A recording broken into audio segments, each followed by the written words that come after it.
Pendidikan bukan hanya soal menambah ilmu terhadap anak. Lebih dari itu, pendidikan adalah cara membantu anak belajar berpikir, membentuk kepribadian yang baik, dan menemukan bakat terbaik yang ada di dalam diri mereka. Karena setiap anak tidak hanya perlu tahu banyak hal, tapi juga harus mampu berpikir, menciptakan, dan siap menghadapi masa depan. Selamat datang di SDIT Arkan Cendekia. Assalamualaikum warahmatullahi wabarakatuh.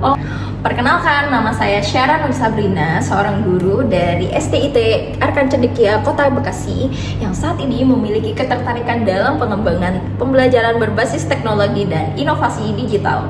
Saya sebagai guru meyakini bahwa pendidikan bukan hanya tentang menyampaikan materi, tetapi tentang bagaimana menghadirkan pengalaman belajar yang mendalam, bermakna, dan mampu membentuk karakter serta membentuk pengalaman pembelajaran siswa lebih bermakna.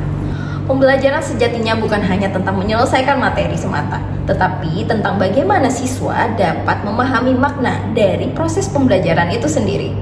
Di era digital saat ini, tantangan pendidikan tidak lagi sekedar membuat siswa mampu menghafal informasi atau mendapatkan informasi, tetapi pendidikan dituntut mampu untuk membentuk kemampuan berpikir kritis, reflektif, kreatif, dan adaptif terhadap perkembangan zaman. Inilah yang menjadi dasar dari pembelajaran mendalam.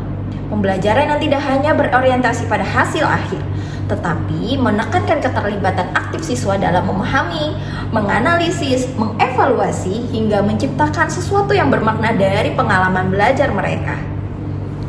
Pada pembelajaran bahasa Indonesia, khususnya materi iklan, saya menemukan bahwa siswa cenderung menulis secara sederhana.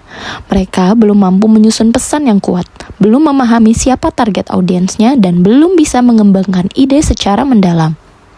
Pembelajaran yang berlangsung masih berfokus pada hasil, bukan pada proses berpikir. Siswa menyelesaikan tugas, tetapi tidak benar-benar memahami bagaimana sebuah ide itu dibangun. Berangkat dari kondisi tersebut, saya mencoba mengintegrasikan pembelajaran bahasa Indonesia pada materi iklan dengan teknologi AI, menggunakan aplikasi Flow dan implementasi VO3. Melalui kegiatan menyusun prompt untuk menghasilkan video animasi, siswa tidak hanya belajar membuat sebuah iklan, mereka belajar bagaimana mengembangkan ide, menyusun instruksi secara sistematis, mengevaluasi hasil, serta memperbaiki kesalahan melalui proses refleksi.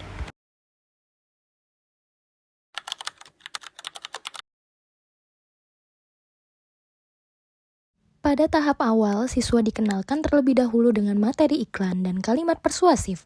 Siswa belajar memahami tujuan iklan, struktur iklan, serta bagaimana sebuah pesan dapat mempengaruhi audiens.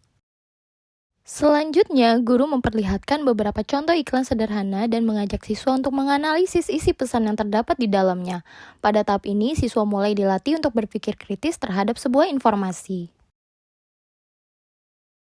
Setelah memahami konsep iklan, siswa dikenalkan dengan teknologi AI melalui aplikasi Flow dan implementasi dari VO3.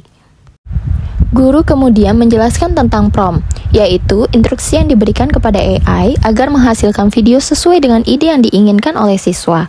Guru juga memberikan LKPD berupa kerangka prompting yang akan diisi oleh siswa dan dikembangkan kalimatnya oleh siswa. Pada LKPD ini, siswa diarahkan untuk berpikir secara kritis dalam menyusun prompt dan menganalisis iklan favorit. Siswa belajar menentukan gaya animasi, mendeskripsikan suasana dan alur cerita, menentukan karakter, serta menyusun dialog persuasif yang sesuai dengan tujuan iklan. Siswa telah dibagi menjadi beberapa kelompok dalam mengisi LKPD. Proses inilah yang menjadi inti pembelajaran mendalam. Siswa tidak hanya menerima informasi, tetapi aktif berpikir, mengevaluasi, menyusun ide, dan memperbaiki hasil secara mandiri. Dengan adanya LKPD ini, pembelajaran menjadi lebih bermakna sekaligus melatih kemampuan literasi digital siswa. Setelah rancangan prompt selesai dibuat di LKPD, siswa memasukkan prompt tersebut ke dalam aplikasi Flow untuk menghasilkan video animasi berbasis AI. Kemudian, siswa mulai mengamati hasil video yang muncul dan melakukan evaluasi sederhana. Jika hasil video belum sesuai, siswa memperbaiki dan merevisi prompt yang telah dibuat agar hasilnya sesuai dengan apa yang diinginkan.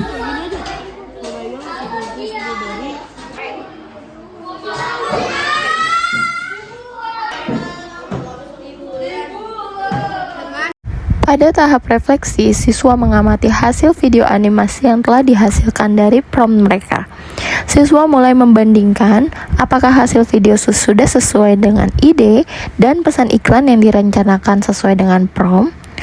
Melalui proses ini, siswa belajar mengevaluasi kekurangan pada hasil video, seperti karakter yang belum sesuai, suasana yang kurang tepat, atau dialog yang masih kurang jelas. Pada tahap akhir, siswa mempresentasikan hasil video animasi yang telah mereka buat di depan kelas. Siswa menjelaskan ide utama, alasan pemilihan konsep, serta pesan persuasif dan komposisi kalimat yang ingin disampaikan melalui iklan tersebut. Melalui kegiatan presentasi ini, siswa belajar menyampaikan pendapat secara percaya diri, mengkomunikasikan hasil berpikir mereka, serta menerima umpan balik dari guru dan teman-temannya sebagai bagian dari proses pembelajaran yang mendalam.